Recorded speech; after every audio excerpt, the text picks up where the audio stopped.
Hey guys, so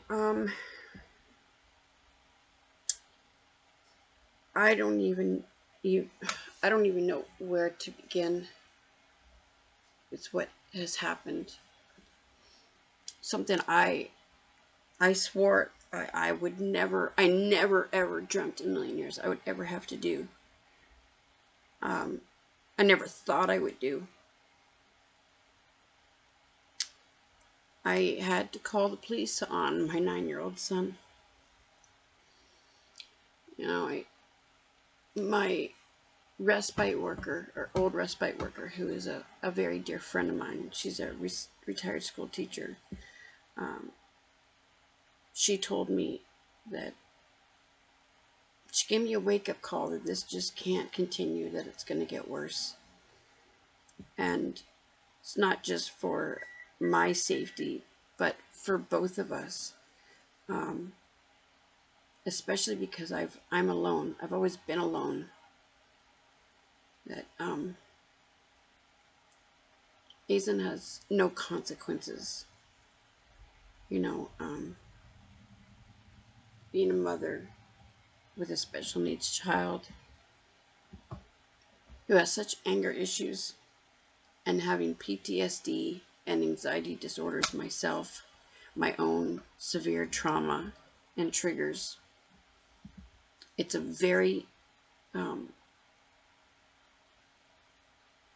it's a very volatile combination, and his violence towards me has just gotten out of control. So they kept telling me that there's something I need to do, but like, how do you do that? How do you call the police? Not only on your child, but your child who's only 9 years old, your baby. So I called the Hands Family Network instead, the crisis line. And she agreed that that's what I needed to do. She was able to de-escalate the situation. She had a long talk with him, and it was really wonderful. And then we get off the phone, and not 5 minutes later, not even that, um, it just got worse. Like, he was lifting up big boxes of stuff and throwing it across the room. And like, he broke the towel rack off the wall. Like, we just moved into this apartment in February, and the damage he's already done, that I'm lying about saying is my fault, which is another reason he thinks he can do whatever he wants, because I cover for him. There's no consequences. So I called 911, and I explained the situation, and I felt so ridiculous. Like, these people, like, you're seriously calling about your 9-year-old son, you can't handle him? And not only that, police have much better things to do and real victims out there than having to come here and straighten out my kid. So luckily, instead of coming out, they just had a constable call and talk to him, and told him, like, he asked him what he wanted to be, and he said he's always wanted to be a firefighter, but now he wants to be a firefighter or a policeman. And the officer said, if you continue with this behavior, not only will that never happen for you, but in 2 years, when you're 12 years old, if you're still like this, I'll have to come out and arrest you. And since last night, it's been better.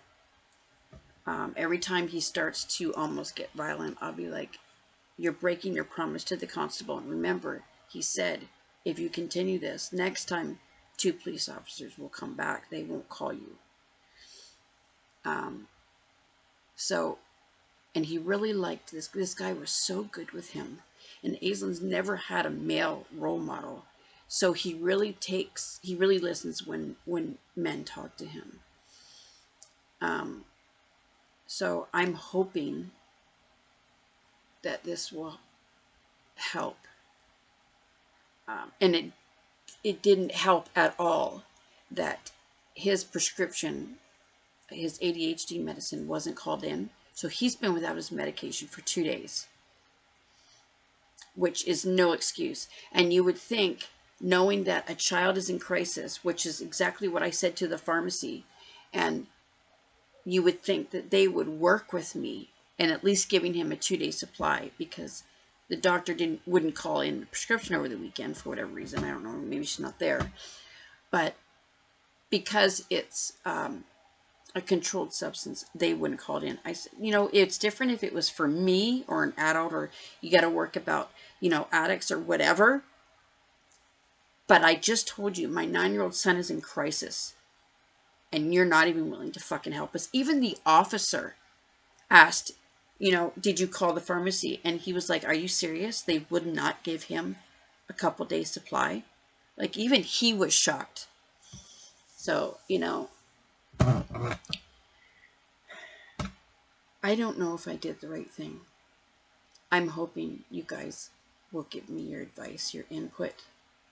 If you happen to see this video,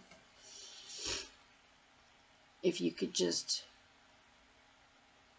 please let me know if you've been through this, if you're going through this. Like, I have reached out for help, and let me tell you, we have a very fucked up and broken system,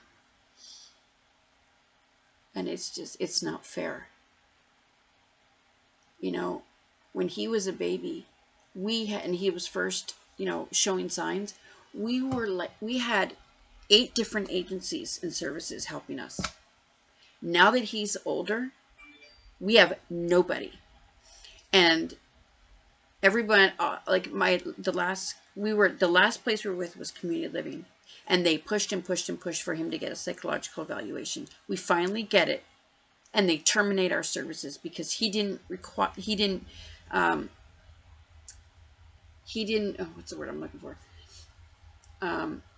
He didn't meet the criteria because he doesn't have an intellectual disability, and he's not on the autism spectrum. But the fact that he has a learning disability, severe behavioral problems, severe ADHD, and there's no help for him unless you're autistic. How is that even fucking fair? Like, because he's not autistic, then he doesn't deserve the help that he needs, as well as all these other hundreds of thousands of kids who need help and aren't getting it. And then you wonder why kids with these disorders grow up to be violent and abuse drugs, because they're more susceptible to addiction and homelessness and acting out, going to jail, violent behaviors, because they don't get the fucking help they need as kids.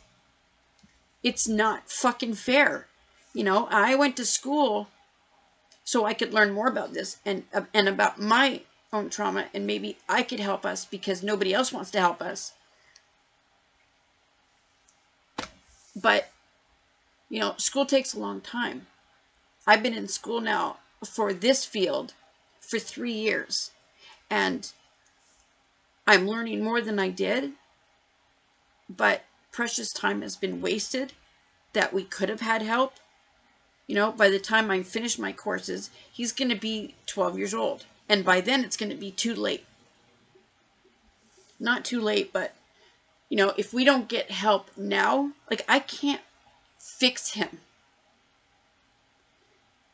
That is the most frustrating thing about this, is when you want so desperately to help your kids, and you can't because you don't have the proper tools.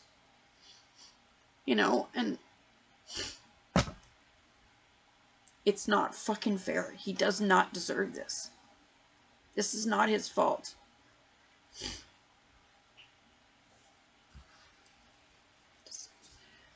Please help me. If you guys have any input, please help me.